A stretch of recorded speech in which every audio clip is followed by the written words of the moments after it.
ඔයා ළඟම ඉන්න යාළුවා ඔයාට ඇත්තටම ආදරේද? නැත්නම් මේක රඟපෑමක් විතරද? සමහර විට ඔයා හිතනවා ඇති එයාලා ඔයාගේ සතුට දැකලා සතුටු වෙනවා කියලා. හැබැයි ඇත්තම කතාව ඒක නෙමෙයි.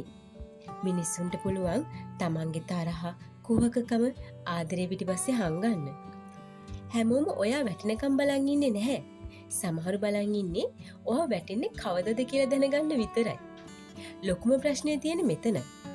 ඔයාගේ සාර්ථකත්වය දැකලා වැඩියෙන්ම රිදෙන්නේ ඔයාගේ සතුරන්ට නෙවෙයි. ඔයා ළඟම ඉන්න ඔයා හැමදේම කියන ඒ රහස්‍ය යාළුවට වෙන්න පුළුවන්. මනෝවිද්‍යාවට අනුව මිනිස්සු ඔයාට උදව් කරන්න කැමති. හැබැයි එයාලට වඩා ඔයා උඩට යන්නේ නැති වෙන්න. ඒ වගේ අයව අඳුරගන්න එක ක්‍රමයක් තියෙනවා. ඔයාට ජීවිතේ ලොකුම සතුටක් ලැබුණ දවසක ඒක මුලින් මේ යාළුවට කියන්න. එයාගේ ඇස් දෙක දිහා බලන්න. එයාගේ මූණේ ඇත්තටම තියෙන සතුටක්ද? නැත්නම් තප්පර ගණනක මැකිලා යන අමුතු සිනාවක්ද? ඒ පුංචි වෙනස ඇතුලේ ලොකු රහසක් හැංගිලා තියෙනවා.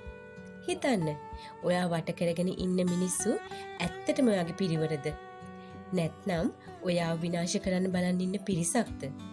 ඔයාගේ ජීවිතෙත් මේ වගේ අත්දැකීමක් තියෙනවද?